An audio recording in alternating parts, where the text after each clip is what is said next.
I am struck when I look at the new album cover for Beyonce's country album. For those of you guys who haven't seen it, I'll describe it. It's Beyonce Knowles Carter, or Beyonce Carter, with sitting on a white horse with an American flag, dressed in a cowgirl outfit.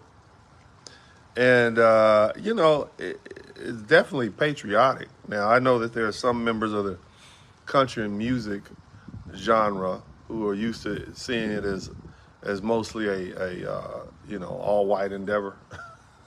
I know it's a bit shocking to them, but I like the fact that we have black Americans, foundational black Americans specifically, those who could trace our roots back to the American South before 1860. I like the fact that we're embracing our American heritage. And, to speak of something like this, in the heyday of, the controversial rap group like EPMD, it would be, oh my God, it'd be like blasphemy. How dare you embrace America? Oh my God. But I think black Americans, I think foundational black Americans have realized that for the most part, this is our country, and it is our country by default. Because when you look around, you look at all the 50 some odd countries in Africa, there's not one of them that would accept all 40 million foundational black Americans. I remember before Donald Trump was elected back in 2016, there were some polls done which were caught on video, where people in Africa, different countries in Africa, were approached and asked, what they think about black Americans coming to return to Africa. And many of them had a lot of negative things to say. Not all, but there was enough of them that I could detect that there's an undercurrent of negativity associated with African Americans or foundational black Americans. They don't want us there. They don't want us there. They don't want us returning. We are of African descent, but we're not African. We're American. We're black American. We're foundational black American. We're not African. We're not culturally African. We did not grow up eating traditional African foods. We do not do traditional celebrate traditional African holidays, or culturally speaking, we don't operate like that. We don't see the world. We don't have an African-centered worldview. We have an American-centered worldview. We have a Western-centered worldview. And so, for the most part, culturally, and we're Americanized. Even genetically, we're Americanized. Most foundational black Americans, those who can trace their roots back to prior to that 1860 census, are genetically not 100% sub-Saharan African.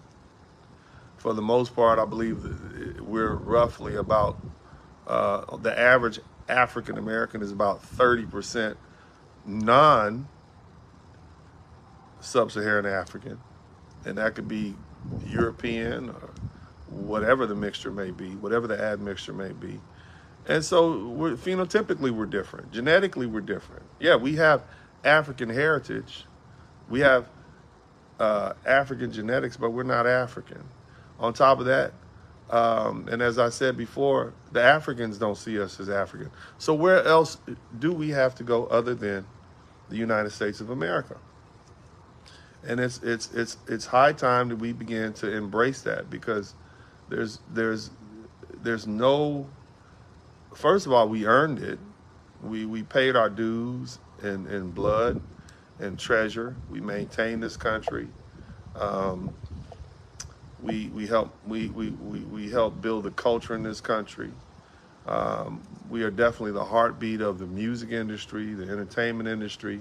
Our backs help build the railroads and the buildings and maintain the the South. We're overrepresented in the military. all these different things. We're doctors, we're lawyers, we're innovators, we're businessmen, um, politicians, whatever it is, we fill every genre. And so, my thing is it's just time for us to begin to embrace our American and reap the benefits of it. I think also that Black American men, especially since the onset of the cultural movement called Passport Bros, have realized that their American citizenship has privileges, especially when you go overseas. I think the brothers realize that, yeah, in the United States, I'm relegated to a color. But when I go places like the Philippines and Thailand, when I go places like the Dominican Republic and Colombia, they don't see me as black, they see me as an American first, who happens to be black. And so in doing so, you get that same American treatment. Now, it may be because those people think you're rich and they want your money, but nevertheless, good treatment is still good treatment. Why would you care why somebody's treating you well? All you really care about is the fact that they are treating you well, I would imagine. And so we are able to reap the benefits of it. We're able to reap the benefits, and that in alone should help you see America from a different perspective, especially considering that there's so many opportunities here for Black Americans that you would not find in all the other countries in the world. There's a reason why so many people of color, whether they be African, Latino, Hispanic, Asian, Central Asian, there's a reason they want to come here. America's a big corporation. America is a business. America is not a place you come to get cozy. It's a place you come to get rich. It's not somewhere you can curl up. It's not a place you want to curl up with and get comfortable in this culture. No, this is a money-making culture. That's why the founding document in our country is called a constitution, which translates to contract, because it's a contract between business entities. It's a contract between different organizations and different lands. And we're going to come here and we're going to make money. We're going to make a lot of money. We're going to live very well. And we're going to take that money and we're going to utilize it to maintain a lifestyle that we want to live. We are truly an experiment. And I think Black Americans are finally realizing just how much benefit we reap. Now, I'm not saying that there aren't issues here in the United States. I am not one of those people who will say, oh, racism doesn't exist. That's not what I mean at all. Of course, racism exists. Matter of fact, we had signs up. No coloreds. We had signs. Of course, racism exists. And even though the signs are gone, sometimes the knowledge is still there. We have places called sundown towns, which are on the maps. There's no need to deny racism. I think instead just accept it as just one more of those environmental or social impediments that are there that need to be overcome. You see, racism did not stop our ancestors fresh out of slavery from making money. It did not stop them from founding towns and churches and having societies. It has not stopped these modern day Black American men, especially to the tune of over 60% who have reached the middle class by the time they reach middle age. Yeah, racism is an obstacle, but I'm not going to let any obstacle get in the way of my prosperity. Even when we were a segregated people, we did well. And that was at the highest point of racism as far as I'm concerned, and oppression. But at this point, it's just wide open. It's a wide open market. You can literally make thousands of dollars a month without ever leaving your house using the internet. So if you want to be a troll and you don't want to socialize with people, you don't want to deal with racism, that's fine. It's not going anywhere. It's going to be here. It's as American as apple pie. So, either you learn to deal with it, you learn to work around it, you learn to use it to your favor, even as a Black person. But you don't let it stop you from doing what you're supposed to do here in the United States. And I think a lot of Black men especially have realized that. So kudos to the fellas. But again, brothers, it's time to embrace, and Black women, it's time to embrace the United States. Africans don't want you. If they wanted you, they would have sent boats and planes over here to come get you when they saw the sort of oppression that we were dealing with. They would have sent ships over here to get you in the 1950s when the firemen were turning water hoses on black men and black women during the civil rights. They didn't do it. And so, we bore our cross. We gold plated our cross, and we're dealing with it.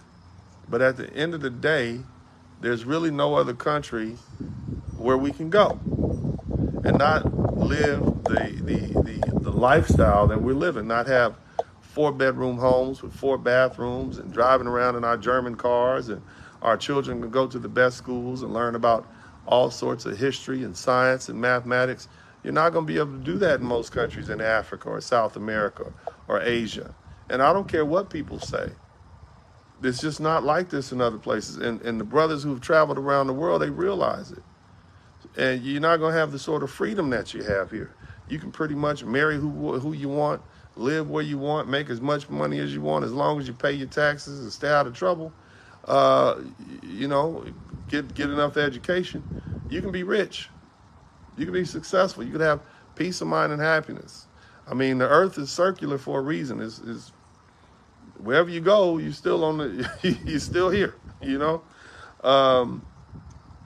can go as far in one direction as you want to, and you end up right back in the same place. So the best thing to do is set up roots and do the best you can.